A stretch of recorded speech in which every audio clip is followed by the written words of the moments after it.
Good afternoon बच्चों, प्यारे बच्चों। आप सबको विज्ञान दिवस की हार्दिक बधाई और शुभकामनाएं। आज 28 फरवरी 2021 को है। हम लोग 28 फरवरी को हर वर्ष विज्ञान दिवस के रूप में मनाते हैं। तो इधर कुछ दिनों से प्रयोगात्मक परीक्षाओं की वजह से, व्यस्तता की वजह से हम आप लोगों को वीडियो नहीं भेज पाए, लेकिन आशा करते हैं कि बोर्ड परीक्षा नज़दीक आ गई और पर डे हम आप लोगों को बोर्ड परीक्षा से संबंधित जो इम्पोर्टेंट टॉपिक होंगे उस पर अवश्य ही वीडियो सेंड करेंगे। तो आज हम 12 के भौतिक विज्ञान में इलेक्ट्रोमैग्नेटिक इंडक्शन की चर्चा करेंगे। तो आइए, हमारा आज का टॉपिक है इलेक्ट्रोमैग्नेटिक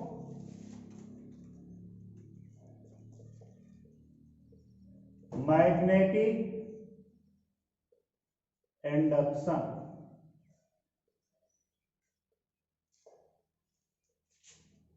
विद्युत चुंबकीय प्रेरण। बच्चों, विद्युत चुंबकीय प्रेरण आखिर ये है क्या? ये प्रेरण क्या है? जब किसी चालक में, ओरस्टेड ने आपको बताया था कि जब किसी चालक में विद्युत धारा प्रवाहित की जाती है तो उसके चारों ओर एक चुंबकीय क्षेत्र उत्पन्न हो जाता है, जिसे हम क्या कहते हैं? विद्युत धारा का चुंबकीय प्रभाव कहते हैं। इलेक्ट्रोमैग्नेटिक इफेक्ट ऑफ करंट, यानी विद्युत धारा का चुंबकीय प्रभाव कहते हैं। ये बातें आपको पता है। तो सबसे पहले हम चुंबकीय प्रभाव की चर्चा करते हुए सबसे पहले आज हम आपको बताते हैं चुंबकीय फ्लक्स। चुंबकीय फ्लक्स क्या है? Magnetic flux. आपने इलेक्ट्रिक फ्लक्स की चर्चा की थी, तो आपने इलेक्ट्रिक फ्लक्स देखा होगा। जैसे मान लीजिए ये आपका कोई तल है, ये आपका तल है। अब इस तल से बहुत सी चुंबकीय बल रेखाएं गुजर रही हैं। अब इस तल से गुजरने वाली, जैसे हम आपको दिखा रहे हैं, ये आपकी तल से चुंबकीय बल रेखाएं गुजर रही हैं।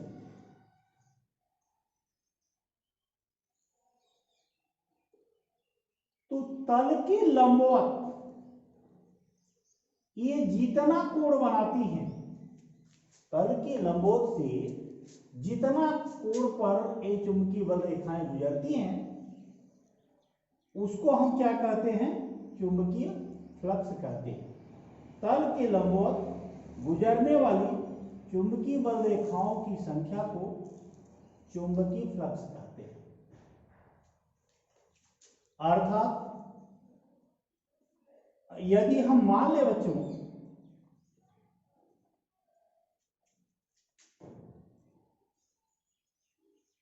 डीए तल से गुजरने वाली चुंबकीय फ्लक्स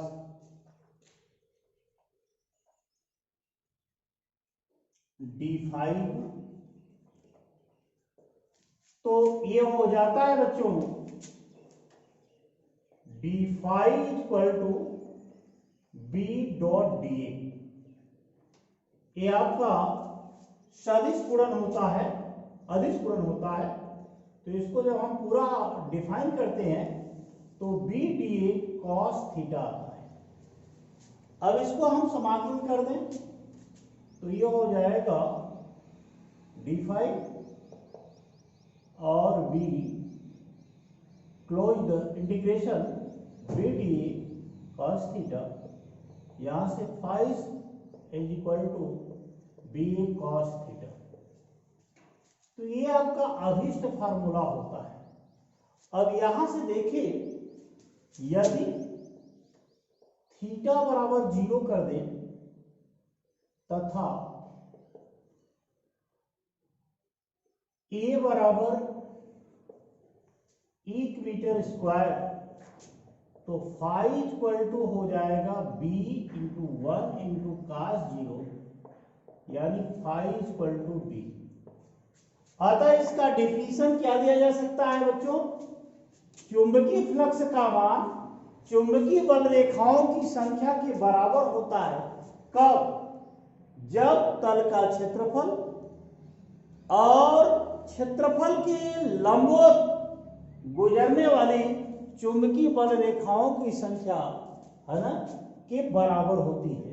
यानी प्रति एकांक यानी एकांक क्षेत्रफल के किसी तल के लंबवत गुजरने वाली चुंबकीय बल रेखाओं की संख्या को क्या कहते हैं? चुंबकीय फ्लक्स कहते हैं। ये आपकी चुंबकीय फ्लक्स की परिभाषा है। ठीक है बच्चों। अब इसका अगर आपको मात्रक दिखाना हो तो मात्रक आप दिखा सकते हो।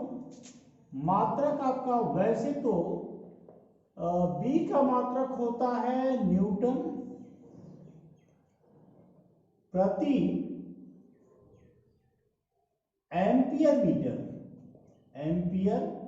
मीटर, और ये आपका मीटर स्क्वायर हो जाएगा, तो 1 मीटर कट जाएगा। न्यूटन मीटर प्रति एम्पियर, इसको बोलते हैं वेबर, क्योंकि वेबर नामक वैज्ञानिक ने इसको खोजा था। तो इसका मात्रक वेबर है, और इसकी बीमा क्या हो जाएगी? न्यूटन की बीमा mL/T-2 L अपॉन ए। तो इसकी डायमेंशन हो जाएगी mL² T-2 A-1। इसका अभिष्ट जो है वह आपका डायमेंशन हो जाएगा, बीमा हो जाएगा। ठीक है बच्चों। तो आपको चुंबकीय फ्लक्स समझ में आया? चुंबकीय फ्लक्स क्या है? चुंबकीय बल रेखाओं की संख्या तल के लंबवत गुजरने वाली जो चुंबकीय बल रेखाओं की संख्या होती है, उसे ही हम क्या कहते हैं? चुंबकीय फ्लक्स कहते हैं। ये आपकी चुंबकीय फ्लक्स की परिभाषा हुई। अब हम आगे चर्चा करेंगे इस संदर्भ में और देखेंगे कि इससे रिलेटेड वास्तव में विद्युत चुंबकीय प्रेरण क्या है। तो आइए हम सबसे पहले चर्चा करते हैं विद्युत चुंबकीय प्रेरण की।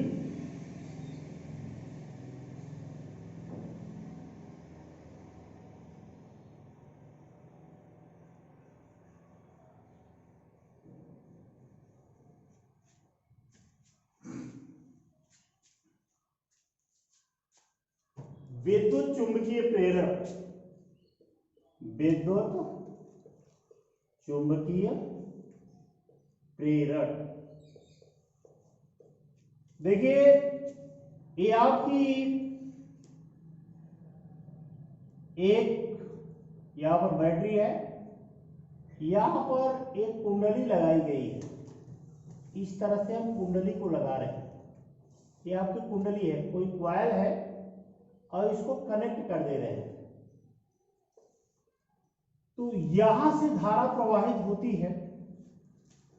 आपको ये पता है कि जब यहां से धारा प्रवाहित की जाती है तो इसमें 2 प्रकार का प्रभाव सामने आता है। एक तो आपने देखा है ऊष्मीय प्रभाव आता है, और दूसरा प्रभाव होता है आपका चुंबकीय प्रभाव। ऊष्मीय प्रभाव जो होता है, उस प्रभाव से अगर इस सर्किट में दिया गया कोई डिवाइस है, जैसे बल्ब लगा है या टेलीविजन लगा है, तो उस के प्रभाव से वह बल्ब जलता है, या आपका प्रेस लगा है तो प्रेस को चलाया जाता है। तो ये सारी चीजें होती हैं। लेकिन अगर उसमें कुंडली लगाया गया है तो वह विद्युत धारा के वास्तव में चुंबकीय प्रभाव पर आधारित होता है। तो यहाँ पर विद्युत धारा का चुंबकीय प्रभाव की चर्चा हो रही है। आमतौर पर ओरस्टेड ने बताया कि जब किसी चालक में धारा प्रवाहित की जाती है तो उसमें क्या होता है, उसके चारों ओर एक चुंबकीय क्षेत्र उत्पन्न हो जाता है। यही विद्युत धारा का चुंबकीय प्रभाव था। लेकिन बच्चों, जब यहां जो बहने वाली धारा है इसके धारा के मान में परिवर्तन किया जाता है, इसके धारा के मान में परिवर्तन किया जाता है, तो एक कुंडली है, इस कुंडली में चुंबकीय फ्लक्स में परिवर्तन होता है। देखो, चुंबकीय फ्लक्स का सूत्र अभी हम बताए थे। चुंबकीय फ्लक्स का जो सूत्र होता है फाई बराबर BA cos थीटा। वास्तव में ये जो चुंबकीय फ्लक्स परिवर्तन है यह तीन बातों पर निर्भर करती है। पहला तो आप चुंबकीय क्षेत्र को बदल देंगे, उससे जो है चुंबकीय फ्लक्स में परिवर्तन आएगा। दूसरा क्या होता है, इस तल का क्षेत्रफल बदल देंगे जिससे चुंबकीय फ्लक्स में परिवर्तन आएगा। और तीसरा है बच्चों थीटा, यानी उसके कोण को बदल देंगे। तो हम यहाँ पर जो कुंडली लगाते हैं, होता क्या है कि जो बहने वाली धारा होती है, इस धारा की दिशा आप देखते हो कुंडलियों में जब प्रवेश करता है तो यह प्रतिक्षण क्या होता है, बदलता है। यानी इसकी चुंबकीय फ्लक्स में क्या होता है, परिवर्तन होता है। जब आपका थीटा बदलेगा तो फाई का मान चेंज होगा। यानी जैसे ही कुंडलियों में धारा प्रवाहित की जाती है तो चुंबकीय फ्लक्स में परिवर्तन होता है। जो चुंबकीय बल रेखाएं यहां से गुजर रही हैं, इन चुंबकीय बल रेखाओं में क्या होता है, परिवर्तन होता है। तो देखा गया है कि जब चुंबकीय फ्लक्स में परिवर्तन होता है तो इसमें ये जो आपका वोल्टेज है, इस वोल्टेज के विपरीत दिशा में एक प्रेरित विद्युत वाहक बल उत्पन्न हो जाता है। एक प्रेरित विद्युत वाहक बल उत्पन्न हो जाता है, जिसे एक विद्युत वाहक बल उत्पन्न हो जाता है जिसे हम प्रेरित विद्युत वाहक बल कहते हैं। इस प्रेरित विद्युत वाहक बल के कारण इस कुंडली में मूल धारा जो बह रही है उसके विपरीत दिशा में एक प्रेरित धारा बहने लगती है।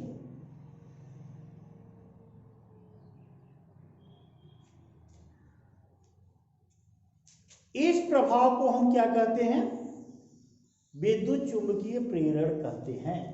इस प्रभाव को हम क्या कहते हैं, विद्युत चुंबकीय प्रेरण कहते हैं। सबको समझ में आ गया बच्चों? अब यहां पर हम एक लेंज का नियम आपको पढ़ाना चाहेंगे। बहुत इंपॉर्टेंट नियम है, आप लेंज का नियम जान जाइए। लेंज का नियम,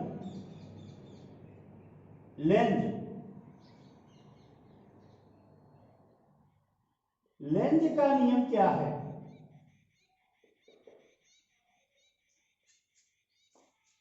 लेंज का नियम है किसी कुंडली में उत्पन्न प्रेरित विद्युत वाहक बल अथवा प्रेरित विद्युत धारा की दिशा सदैव इस प्रकार होती है कि वह उस कारण का विरोध करती है जिसके कारण वह स्वयं उत्पन्न होती है।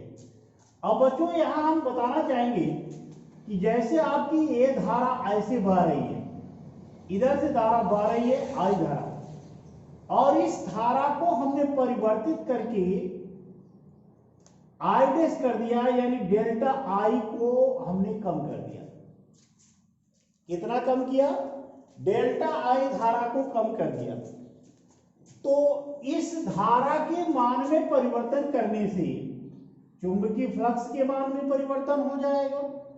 तो इसमें जो प्रेरित विद्युत वाहक बल उत्पन्न होगा वह इस जो धारा की कमी है उस धारा की कमी को पूरा करने के लिए इस डायरेक्शन में उत्पन्न होगा। इस डायरेक्शन में यानी इस कमी को पूरा करने के लिए यह इस डायरेक्शन में उत्पन्न होगा। उसके जिस डायरेक्शन में धारा कम हो रही है उस डायरेक्शन में उसको कमी को पूरा करने के लिए डेल्टा आई धारा का प्रवाह होगा। अगर मान लीजिए एक दूसरी कुंडली को हम यहां आपको बना रहे हैं, इस तरह का है,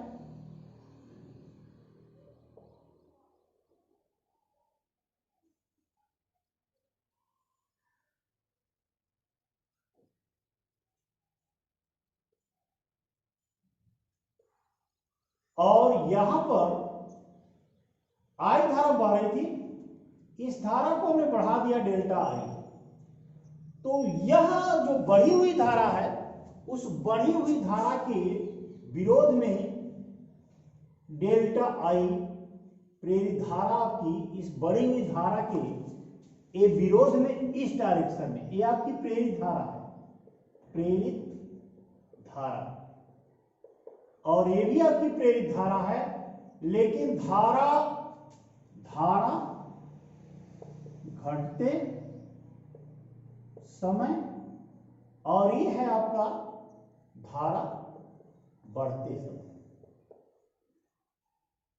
तो लेंज का नियम यही कहता है कि किसी कुंडली में प्रेरित विद्युत वाहक बल अथवा प्रेरित धारा की दिशा सदैव ऐसी होती है कि वह उस कारण का विरोध करती है जिसके कारण वह स्वयं उत्पन्न होती है। आपने देखा कि धारा जब कम हो रहा था तो उस डायरेक्शन में उस धारा की कमी को पूरा करने के लिए उसी डायरेक्शन में उसका प्रवाह हो रहा था, लेकिन इसमें आपने देखा कि यहाँ पर धारा में वृद्धि हो रही थी, इसलिए उस वृद्धि को रोकने के लिए यह उसके विपरीत दिशा में प्रवाहित होता है। तो जो आपका प्रेरित धारा बनती है वह प्रेरित धारा की दिशा सदैव ऐसी होती है कि वह उस कारण का विरोध करती है जिसके कारण वह स्वयं उत्पन्न होती है।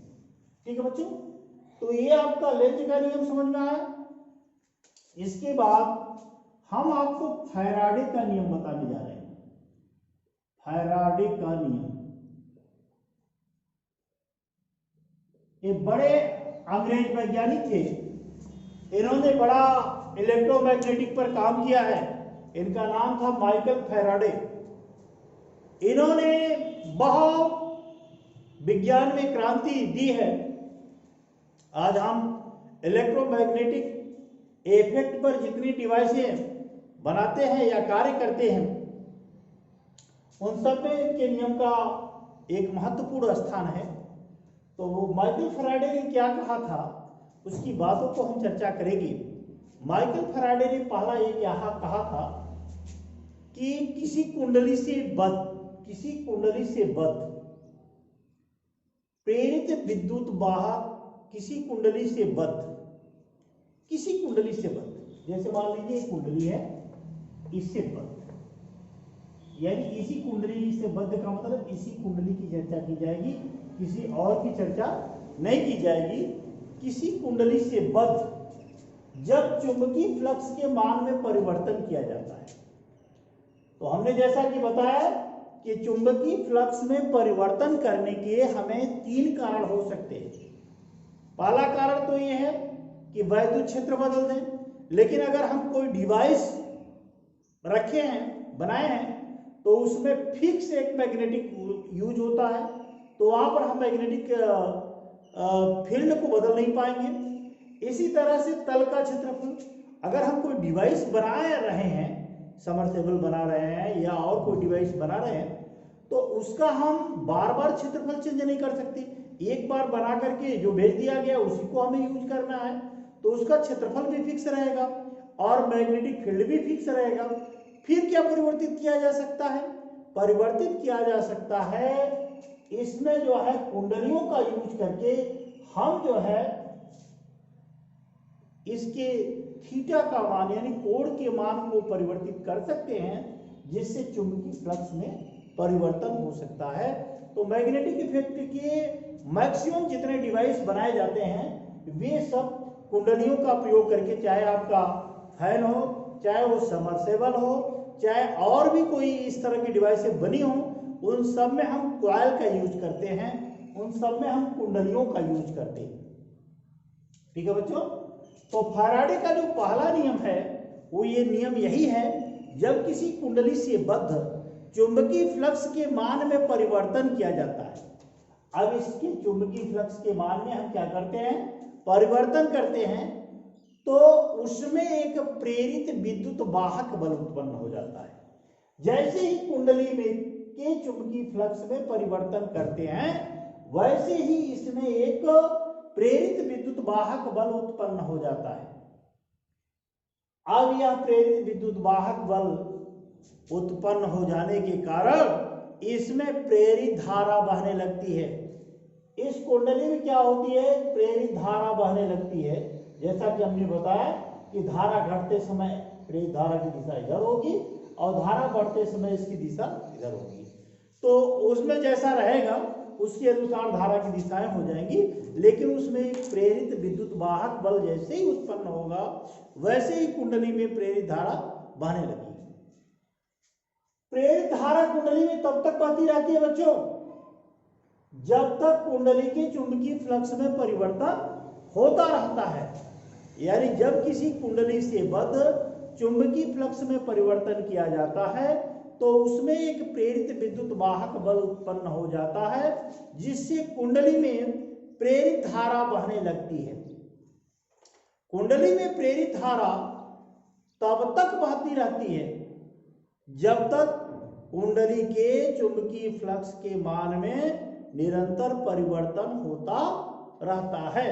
जैसे ही कुंडली के चुंबकीय फ्लक्स के मान में परिवर्तन करना हम बंद कर देते हैं, वैसे ही उसमें प्रेरित धारा बहना क्या होती है, बंद हो जाती है। ठीक है बच्चों, तो बातें आपको समझ में आई। अब इसकी बात इनका दूसरा नियम है, फैराडे का दूसरा नियम। फैराडे का दूसरा नियम यह है कि किसी कुंडली में उत्पन्न प्रेरित विद्युत वाहक बल चुंबकीय फ्लक्स परिवर्तन के ऋणात्मक दर के अनुक्रमानुपाती होता है। अर्थात हम कह सकते हैं, अर्थात ये बातें हैं बच्चों, E proportional minus d phi by d t ऋणात्मक दर के अनुक्रमानुपाती होता है। अब इसी को हम जब बराबर करते हैं ना, तो E बराबर minus L d phi by d t प्राप्त होता है। तो ये आपकी E बराबर minus L d phi by d t, ये आपका प्रेरित विद्युत वाहक बल का सूत्र हो जाएगा। यदि किसी कुंडली में प्रेरित विद्युत वाहक बल चुंबकीय फ्लक्स परिवर्तन की ऋणात्मक दर के अनुक्रमानुपाती होता है। चुंबकीय फ्लक्स परिवर्तन के ऋणात्मक दर के क्या होता है, अनुक्रमानुपाती होता है। तो E इक्वल टू हो जाएगा minus L d phi by d t. ठीक है बच्चों, तो ये है फैराडे का नियम। अब फैराडे का नियम आपको पता हो गया, लेंज का नियम पता हो गया, और प्रेरित विद्युत वाहक बल, प्रेरित धारा और विद्युत चुंबकीय प्रेरण, इसकी चर्चा हम कर चुके हैं। यहां पर हम चर्चा करने जा रहे हैं एक समान चुंबकीय क्षेत्र में गतिशील रिजुरेखी चालक द्वारा उत्पन्न प्रेरित विद्युत वाहक बल। जैसे मान लीजिए बच्चों, ये आपका हेडिंग है, एक समान चुंबकीय क्षेत्र में गतिशील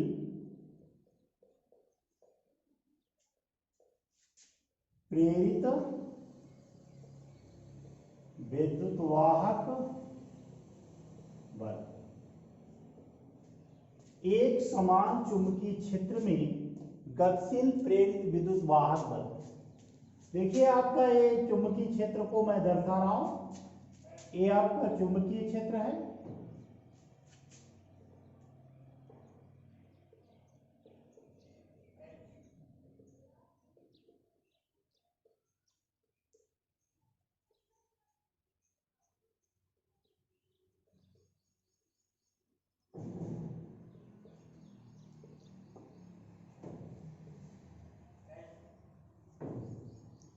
इसमें आपका एक ऋजुरेखीय चालक है, यह लंबाई का ये आपका ऋजुरेखीय चालक है। अब इसमें ये भी वेग से गतिशील है, ये भी वेग से गतिशील है। हमको ये पता है कोई भी गतिशील चालक होता है तो उसमें ऑलरेडी मुक्त इलेक्ट्रॉन उपस्थित होते हैं। तो इसके जो चालक के सिरे होते हैं उन सिरों से, जिन सिरों से मुक्त इलेक्ट्रॉन निकल करके दूसरे सिरे की ओर अगर जाते हैं, अगर इस सिरे से मुक्त इलेक्ट्रॉन निकल रहे हैं, इसका मतलब इस सिरे पर क्या आ जाएगा, धनावेश आ जाएगा। और इस सिरे की ओर अगर आ रहे हैं तो इसका मतलब इस सिरे की ओर क्या आ जाएगा, ऋणावेश आ जाएगा। और आपका इसका आवेश बन रहा है क्यों, ये चुंबकीय क्षेत्र आपका बी है। तो इसमें बच्चों हमें मालूम है कि जो आपका चुंबकीय क्षेत्र होगा वह आप देखेंगे इस डायरेक्शन में आपका चुंबकीय इलेक्ट्रोस्टैटिक फोर्स कार्य करेगा और इसके लंबवत दिशा में क्या करता है, मैग्नेटिक फोर्स कार्य करता है। इसी तरह इस साइड में ऋण है, इसलिए यहां पर इलेक्ट्रोस्टैटिक फोर्स जो है आपका नीचे की ओर कार्य करेगा ऋणात्मक की वजह से। यहाँ धनात्मक की वजह से इलेक्ट्रोस्टैटिक फोर्स ऊपर की ओर कार्य किया है, यहाँ ऋणात्मक की वजह से इलेक्ट्रोस्टैटिक फोर्स नीचे की ओर कार्य करेगा और मैग्नेटिक फोर्स ऊपर की ओर कार्य करेगा। तो क्या हो जाएगा, चालक पर लगने वाला चुंबकीय बल, चुंबकीय बल क्या हो जाएगा बच्चों, Fm बराबर हो जाएगा QVB। अब चूंकि ये चुंबकीय क्षेत्र के लंबवत चल रहा है तो sin 90 हम कर सकते हैं, Fm बराबर हो जाएगा QVB। sin 90 का मान 1 होता है, इक्वेशन फर्स्ट हो गया। चालक पर लगने वाला वैद्युत बल, वैद्युत बल Fe ये हो जाएगा आपका QE। E क्या है, ये जो धनावेश और ऋणावेश उत्पन्न हो रहा है इसके कारण इस चालक में जो आपका वैद्युत क्षेत्र की तीव्रता होगी वो होगा, वैद्युत क्षेत्र की तीव्रता E पर क्या होता है, V/L होता है। तो यहां से हम लिख सकते हैं QV/L। बट हमें मालूम है प्रश्नानुसार Fm बराबर Fe, ये हो जाएगा QVB QV/L, V equal to हो जाएगा VV/L। ये आपका V क्या है, अतः प्रेरित विद्युत वाहक बल, वाहक बल V बराबर VV/L। ये आपका प्रेरित विद्युत वाहक बल इस गतिशील जो चालक है उस पर लगने वाला प्रेरित विद्युत वाहक बल ये हो जाएगा। ठीक है बच्चों, बात आपको समझ में आई?